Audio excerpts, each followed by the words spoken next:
তো হ্যাঁ গাইস, তোমরা সব কেমন আছো? আশা করছি খুব ভালো আছো। তো এই যে আমরা দুজন আজকে যাচ্ছিলাম স্মার্ট বাজারে, যেটা আমাদের আছে চাপড়ালি মোড়ে। তো এই যে ওকে বললাম যে তুই একটু ভিডিওটা কর। তো অনেক দিনের পর একটা ভিডিও ছাড়বো, কেন কিনা আমি ভিডিও করার টাইম আমি পাচ্ছিলাম না। তো সেই কারণেই আমি আজকের ভিডিও করছি।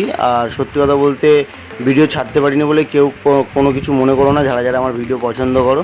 তো অনেক দিনের পর একটা ভিডিও করে আমার খুব ভালো লাগছিলো। তো এই যে চাপড়ালি মোড়ে চলে এসেছিলাম, এই যে বাজার। তারপর আমি গাড়িটা হলো পার্কিং করার জন্য ভেতরের দিকে নিয়েছিলাম। তো পার্কিংও হয়ে গেছে। এই যে আমি তো হাফ প্যান্ট পরে যেখানে গিয়ে সেখানে চলে যাই। এটা হলো নিচের গ্রাউন্ড ফ্লোর।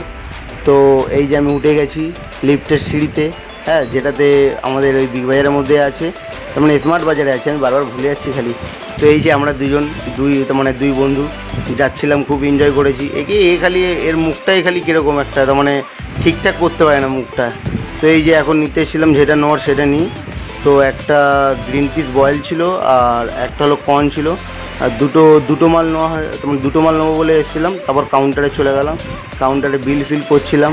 তো বিল করার পরে তারপর বেরিয়ে গেলাম। তারপর এই যে নেওয়া হয়ে গেছে, তারপর ওখান দিয়ে আবার বেরিয়ে আমি নিচের দিকে আসছিলাম। তো নিচের দিকে আসার পরে ওখানে বলছিলাম চ অনেক লেট হয়ে যাচ্ছে।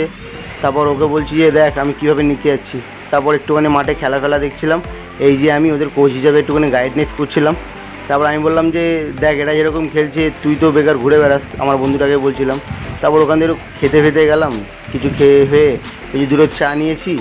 চা নিয়ে তারপর দু ভাই মিলে একটুখানি এনজয় করতে খেলাম। খাওয়ার পরে তারপর আমি বলছি যে কীরকম হয়েছে কিনা বলছি তারা। তারপর একটা কম্বো নিয়ে নিয়েছিলাম, কম্বোটা খুব দারুণ ছিল, যার দাম ছিল 194 ছিল। তো জিনিসটা খুবই ভালো ছিল খেয়েছি, খাওয়ার পরে খুবই ভালো লাগছিলো। আর সত্যি কথা বলতে আমি ভিডিও মাঝে সাঝে দেবো খুনি। আর ভিডিও ভালো লাগলে অবশ্যই একটা লাইক করে দিও। চলো টাটা।